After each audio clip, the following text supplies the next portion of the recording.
Welcome to the Jamodi podcast. We are all surrounded by amazing coaches and leaders.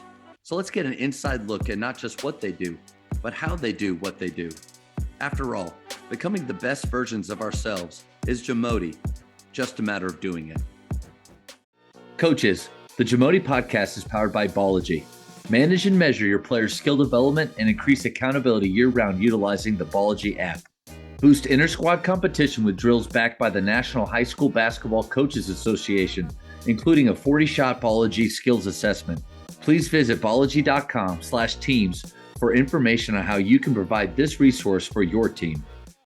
I wanted to talk with you a little bit about meeting with players, and I think we kind of rolled into that a little bit because one stretch or goal of mine for next season is to be organized with when I meet with them, because I typically only have individual meetings when something's wrong. Watch film with a guy one-on-one when there's an issue that needs to be corrected.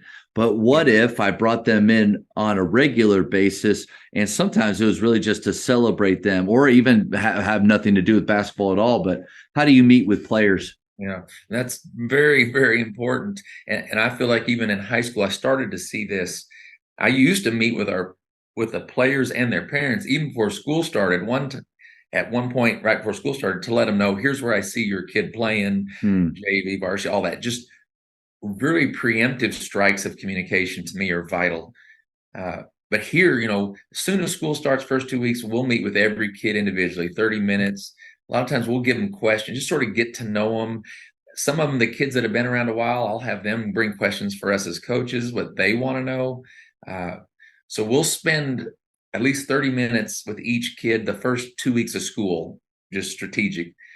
After practice gets going, usually right about a little before the season's going to start, 2 weeks or so, we'll have other individual meetings with sort of when we define roles for the kids, where we'll sort of tell them, here's what you're doing well, here's what we expect you to do in games. May tell a kid, you're probably not going to play, unless we're up 25 with 2 minutes left, just to really define what they can expect going into games. Midway through the season, usually around Christmas, we'll meet again in that middle of the year when roles begin, maybe to transition a little, either to reinforce, hey, you're doing this good. Hey, your role may be changing. It may be getting better, or yours may be getting lesser, depending on, but just so they're not in confusion of what's going on with my playing time, whatever. When the season's over, we'll always then meet again, another meeting, and looking back at the year, what they need to do. But at least 3 times a year, we're going to have, 30 minutes, sit down and let's work through things. Yeah. Life's, family, relationships, boyfriends. I mean, all these different things that we want to make sure we're up to date on. And then basketball and things they see. And then throughout the year, we'll meet with different groups like our point guards. We meet a lot like that. But so those are in addition to just the, hey, come by for 10 minutes. I want to watch video with you. I do. That is one part. I don't envy the recruiting part that you have to do as a college coach. And that was one thing I saw as a player in college, was just how hard those coaches had to work, the hours. I talk with their families, and so I don't. But one thing I do envy is the amount of time throughout the day that you have to meet with players. But as a high school coach, I can't be an excuse to not. It was a quote I just saw. Is something about, if you don't have time, it's more of if you don't have a lack of time, you have a lack of habits or priorities. Like, I like that. Don't make the excuse that we don't have time to meet with players, because you're right on the money. X's and O's are important, but the relationships, that has to be first, right? Oh, certainly. I mean, for us, yeah. And again, I don't want to be stereotypical of male and female, but God made us different. I mean, we're very, very different. And I've always said that for females, girls need to feel good to play good. And I think guys they feel good if they play good. So, I mean, I like that. Good and they feel I like good.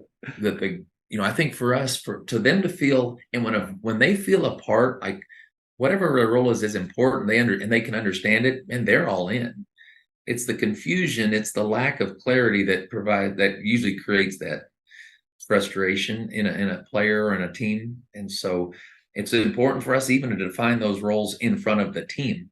So not only do I tell the kid, this is your role, this is what you need to do, but then I tell the team, this is what I told this person. So there's no, sometimes a kid will leave a meeting and maybe misconstrue what was said, like about what their role was going to be. But when the whole team hears what was told, it just takes away some of that uncertainty. So to me, the clarity, on my desk, I have the scripture in Ephesians, speaking the truth in love. So where we're just trying to be honest with them, encouraging, but also telling them what they need to hear, not just what they want to hear. And so those things are really important to me. And we make it important to communicate well. And having a female assistant that I call my interpreter, because she can sort of, she can tell if they're understanding what we're getting across or not. She might come back to me later and help me understand better. That's huge right there. It's wise that you saw the need for that, for sure. Yes. Couple golden nuggets there that I thought of. One is I got to listen to Danny Henderson this weekend in East Texas at a clinic, and he talked about having that, because you've been a high school coach, so you do know the what it's like to have the parent involvement like we do at this level. It's more, right? And he said he was so honest and early on with those players that he knew and their families. He said he wanted to take away any hope that they had that they might play. And he said, guys, that sounds inhumane, but he thought it was the most humane thing he could do. And obviously it wasn't like it was probably in truth and love. Like, it wasn't harsh the way he would tell them, but the whole idea is to be brutally honest and not to string players along if you do know or see. I think my question for you is let's just say you have, even at your level, a player that you're not sure early on, what role they could have, and but then as the season's going, they tend to move a little bit out of that playing lineup and out of the rotation. They come to you and they say, Coach, that great question, what can I do to earn more playing time? And deep down, just they're behind a few people. There's really not much. How do you, besides just patronizing them in that moment, and what do you tell them? Yeah, I mean, that's one of those, for us, the main recruiting message I tell parents and kids, and hopefully it all starts here, is honestly our tagline here, our girls will tell you, is you're not that important. And so for a kid, whenever they start showing signs that what I want is more important than what the team, and again, some kids, everybody wants to play, and I don't ever begrudge a kid wanting to be competitive. Yeah. We want you to get better. We want you to contribute, and it might be a deal where, hey, next year this time you'll be playing more, but right now it's just not that way. So that's one of those that just say, listen, you just need to keep working, and if your time comes, perform. Some kids, day in, day after practice, they just don't play good, and then they wonder why they don't play in games. Some kids may play good in practice, get in games, and not play as well in those moments. And so a lot of times and we might watch a video with them, say, here's what we're talking about. These are the plays that maybe allow us or cause us not to have enough confidence right now to put you in these situations. Or, hey, these are the good plays. This is what you need to do more of. But at the same time, it's never, okay, well, we're going to give you shots and you're upset. Yeah.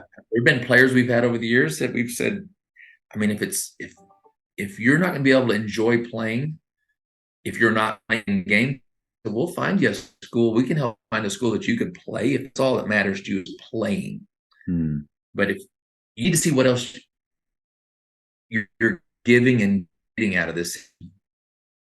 And if it's not just basketball. I mean, hopefully you're receiving locker room relationships. You're receiving more than you're, just putting in. But at the same time, you need to be putting in a lot, not expecting anything back. So that's a hard one. It comes down to personalities and communication, even with players, of what they can handle, what I know they handle. But I don't ever want to give them, like you're saying, false hope, which then if you just drag it along, it becomes he said I was gonna and I didn't, I have the harder reality than what they hope. Thank you for checking out today's episode. Please take a moment to subscribe to this podcast, share it with your fellow coaches, and find us on social media for what's coming up next on the Jamodi podcast. It's just a matter of doing it.